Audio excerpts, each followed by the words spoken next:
Comment l'intelligence artificielle impacte-t-elle notre vie quotidienne? Et donc on a vu à travers donc, les différentes applications dites intelligentes ou bien l'outil intelligence artificielle a été utilisé donc, pour les développer. C'était pour résoudre un problème donné par rapport à un existant donné et pour améliorer donc, notre vie quotidienne. Donc vous avez vu un petit peu ce qu'a fait l'intelligence artificielle dans le domaine médical. Ça a énormément donc, apporté. Donc, des cellules débutantes cancéreuses qui ne peuvent pas être décelées à l'œil nu par le spécialiste, par l'expert. Si on entraîne donc, le système sur toutes les formes de cellules cancéreuses qui peuvent être détectées au niveau, donc, par exemple, d'un cerveau humain, au niveau donc, d'une image scannérisée ou d'une image IRM, donc on peut, le système intelligent peut déceler donc, la cellule cancéreuse de façon précoce. Et quand c'est un début, donc on peut le prendre en charge mieux que lorsqu'il prend de l'ampleur. Donc c'est pour vous dire que ça, ce n'est qu'un point de vue. Donc, et en plus, l'intelligence artificielle a beaucoup apporté dans le domaine médical, on le sait. Mais ce n'est pas uniquement dans le domaine médical, dans tous les domaines. Et j'ai un petit peu expliqué ce qu'impacte l'intelligence artificielle au niveau de chez soi, quand on a affaire à une maison intelligente, quand on est dans une ville intelligente, etc.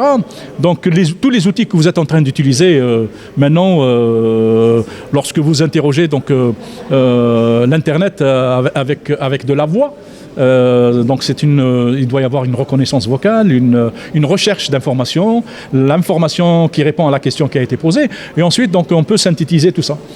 Donc imaginez qu'on peut incorporer tout ça dans un système embarqué dans une voiture et quand on conduit, donc on peut parler librement et non pas donc, au téléphone. Donc il y a un petit ordinateur embarqué avec lequel donc, on peut communiquer. On peut demander, par exemple, comme vous avez vu certainement récemment, on demande quelle est la station la plus proche de carburant parce qu'on risque d'être en panne sèche. Et donc le système a l'information, il a une vue générale donc, sur la cartographie à peu près donc, de toute la ville et vous permet de dire que vous pouvez y aller, il vous reste à peu près dans 200 mètres, vous allez retrouver donc, la station à votre droite. Et donc ça c'est une aide, ça impacte, ça nous fait gagner énormément de choses. Donc là, moi je regarderais beaucoup plus le côté positif, mais il y a aussi le côté négatif. L'intelligence artificielle, ça ne date pas d'aujourd'hui. L'intelligence artificielle a été créée en 1956 par de grands chercheurs américains d'intelligence artificielle et ça a pris de l'ampleur dans tout le monde entier par la suite. Donc ça n'a fait que apporter de l'amélioration, ça n'a fait que résoudre des problèmes donnés, ça n'a fait que faciliter les choses.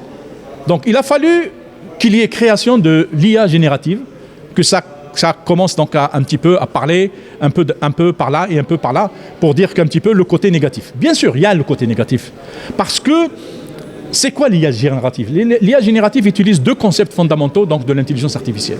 D'abord, ça utilise donc, le traitement automatique du langage naturel, puisqu'on pose les questions en langage naturel, les informations sont décrites en langage naturel, donc les outils d'aide, les outils de traitement automatique du langage naturel doivent être disponibles et on doit les utiliser pour ça.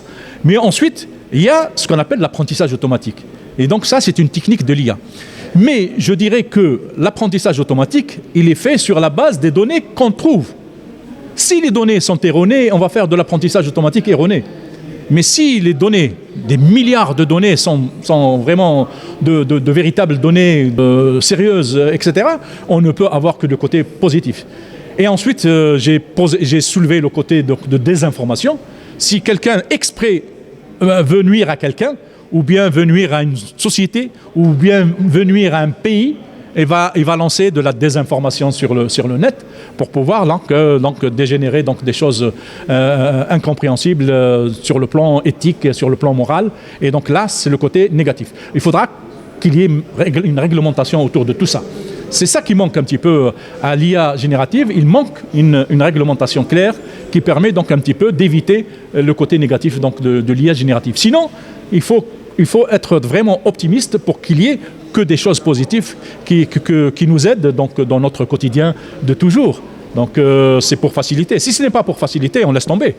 Mais comme je suis sûr et certain qu'on peut faire énormément de choses qui nous facilitent la vie, qui nous améliore un petit peu notre quotidien, qui améliore un petit peu notre santé lorsqu'on nous conseille d'avoir une vie saine, d'avoir une nutrition saine, etc. Il suffit de poser des questions là-dessus et on aura donc la réponse. Ça veut dire que ce n'est que du bonus, ce n'est que du bénéfice, quoi. C'est du bénéfice, quoi. Donc à tout le monde. Donc il faut croire un petit peu et moi j'y crois beaucoup que l'IA n'apporte que du bien et celui qui veut du mal, donc il faudra lui créer une réglementation qui soit un petit peu sans relâche et sans pitié envers donc, les personnes qui fraudent, les personnes qui ne respectent pas l'éthique et la morale, et donc les personnes qui font de la désinformation, qui mettent n'importe quoi.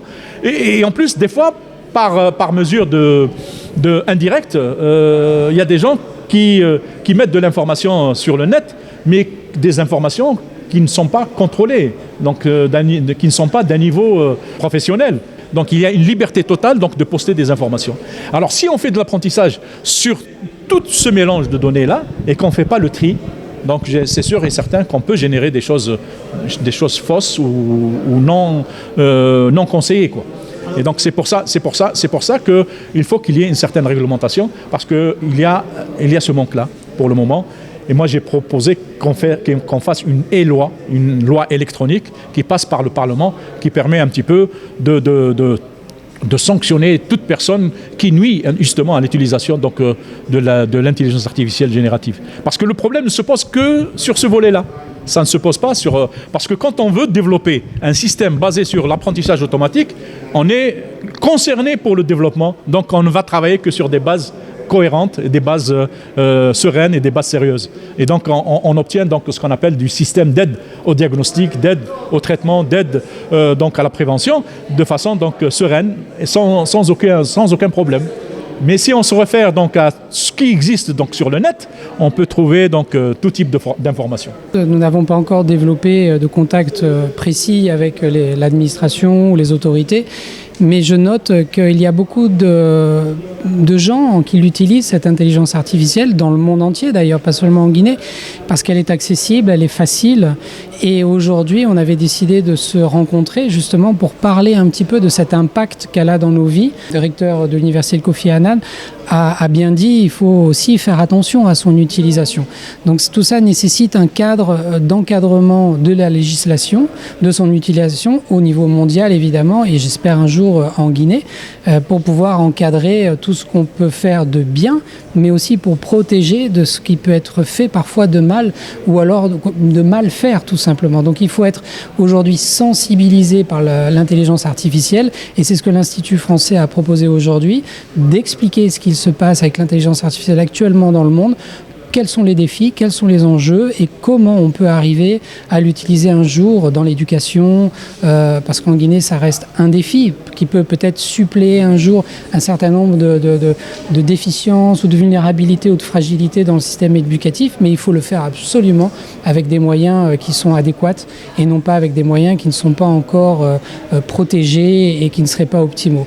Donc c'est un enjeu global pour tout le monde et il faut qu'on en parle, il faut qu'on en discute, il faut qu'on fasse des conférences, des débats, des échanges évidemment ouverts afin de proposer les meilleures solutions possibles pour la Guinée et les jeunesses guinéennes.